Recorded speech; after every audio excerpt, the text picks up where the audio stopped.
Hey everyone, so this is Christina Del Rey coming to you with August Astrology. I struggled a little bit this week, well, a little more than this week, on how to bring you the astrology of August. So I think I'm going to take it one piece at a time, just because of things going on in my own personal life. And if I'm having trouble, I think that probably a lot of you are struggling, so maybe we can put a little perspective on the struggle as it happens right now. So right out of the beginning of August, on Monday we have a full moon, and this is a very, very, very intense full moon. It's very stressful. There's really just no way to sugarcoat that. This is a moon, full of tension and surprise energy, but more so than surprise too, it probably will be a release of some kind, a truth, but one that frees you, and it probably won't feel good. So I guess like what I want to talk about with this full moon maybe is, I talk every now and then about like the high vibration revolution that we are supposed to be going through right now. And we have to remember, I think, because like this full moon will probably trigger many of us, especially those of us who are fixed signs. So, Scorpio and Leo and Aquarius and Taurus. So when we're dealing with these energies, we have to remember that, although Uranus shocks, and it doesn't feel good, there's nothing good about it. In the end, there is something good about it, because in order to move to the next step or the next level, you have to let go what was holding you back. And maybe you didn't see it as holding you back, but the universe sees it differently. And I kind of feel in a way that is really what COVID is about for us on the planet. I feel that COVID is really, we all slowed down because of COVID, right? But it's almost like we slowed down so the universe could accelerate. So August is one of those months where there's a lot of acceleration going on. It's a stressful month of astrology. And we'll get to that in a different video probably. But I just wanted to let you know that for those of you who are struggling, I also feel your struggle. If you go back to the June 20th new moon, if something intense was going on for you then, if there was something like a truth or something that came out for you then, so think back, look at the calendar. I feel like with this full moon, there's more. Just when you thought it couldn't get any worse, right? But I do believe that there is, a plan, and nothing good comes from, just having things easy. So nothing good comes from that.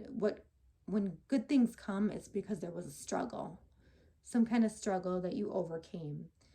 So maybe like, if you're struggling right now, try to think of this as your struggle that you're overcoming, so that wealth or happiness or, whatever it is that you want to manifest is making way. The universe is making way for the new and the next for you. So as a reminder to you and a reminder to myself, try not to get too triggered and react in too impulsive of a way. When we talk about that Uranus energy, you know, a good way to channel that is through exercise, or, you know, something that you can do quickly, but, you know, you don't want to, I mean, you're, if you're reacting and you're doing something crazy, try to think about that before you do it. And I know that that is so much easier said than done, because in the moment it is difficult. But I feel like as light workers, as, you know, high vibrational beings that you are, you have to look at the freedom aspect of it. You have to look at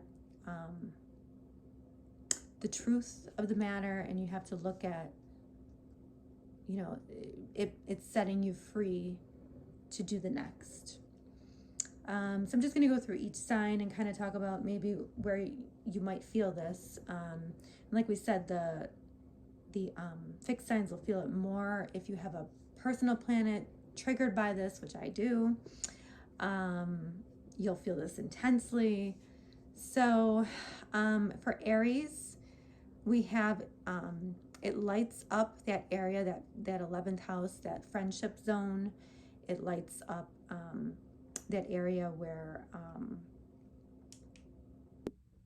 groups, but this energy might, you know, it might affect, it might come out somehow through shared resources and intimacy. So, you know, there might be a culmination point, there might be a surprise that has to do with that particular area. Taurus, this is lighting up your 10th house. And the 10th house is all about your status in the world. It's about career. And this energy might end up coming out. There might be a surprise, or, you know, a truth that you need to see, and that might be in your relationship zone. Gemini,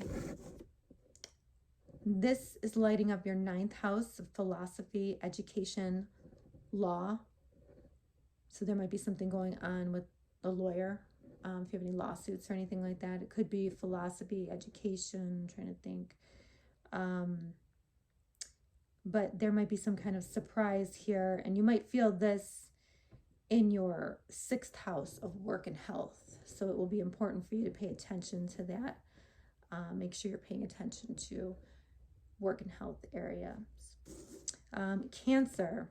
So this energy is lighting up your 8th house of shared resources and intimacy.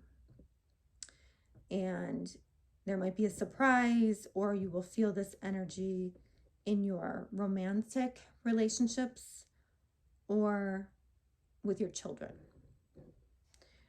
And Leo, this is lighting up your partnership zone. So this can be romantic partners, or it can be business partners.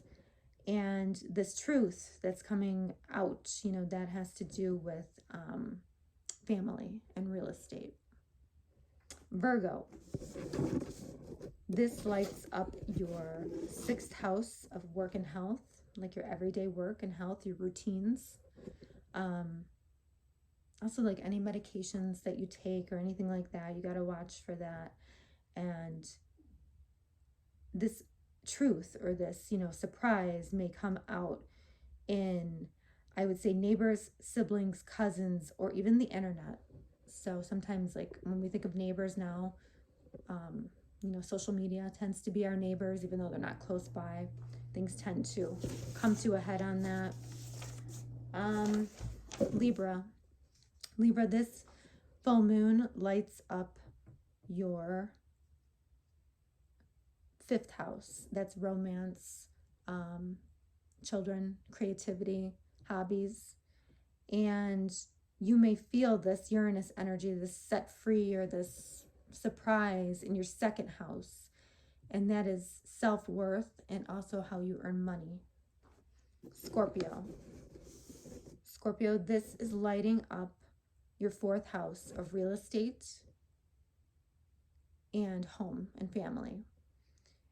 And this truth, or this, you know, what's lit up here with the tension may come through to the area of the body or how you are seen by the rest of the world.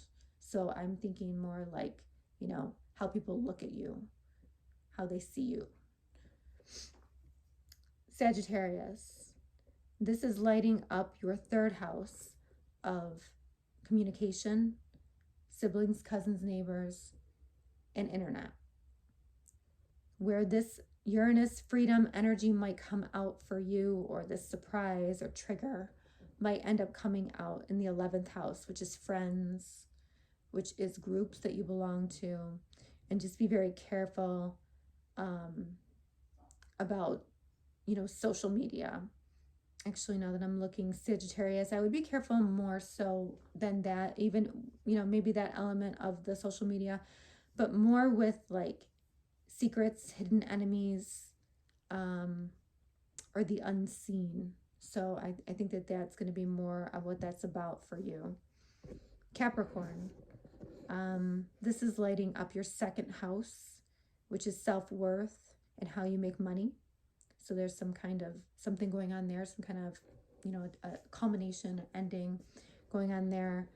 And then this energy, this very tense energy might come out in that area of friends, groups you belong to, or the internet. So that being very careful of, you know, any triggers that you might find in that area.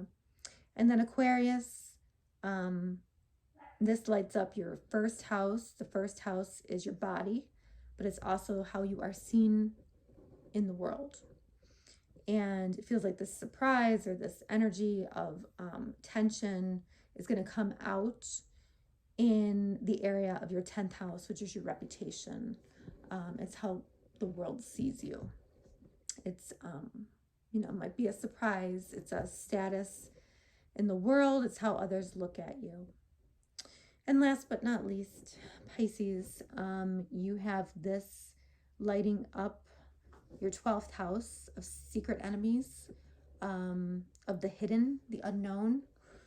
And this energy, this tension, this culmination, this surprise energy might come out the 9th house, which again could be education. It could be something to do with a lawyer. It could be philosophy or an immigration issue. So remember that like full moons are culmination points, but this one is especially tough because Uranus is, right, you know, it's squaring it. So it's just making it extra potent, extra shocking, extra.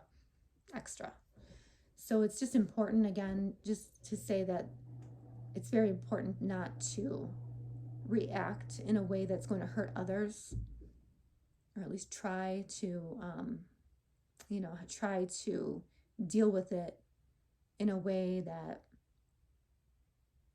is going to, you know, you're going to be able to see the positive, even though it doesn't really look positive at this moment. But the universe is promising to level you up if you follow the signs, if you follow spirit. And if you just pay attention, spirit will show you the way. But that's the key thing, is that you have to pay attention. And my friend Ivy Rivera, psychic medium, she holds many classes on, you know, just that, paying attention to spirit, how to follow spirit. So if you need guidance in that, I suggest, you know, going to her website and taking one of her downloadable classes. I will be back throughout the month to let you know about the rest of the astrology of August. But until then, you know, take a few deep breaths and enjoy the week.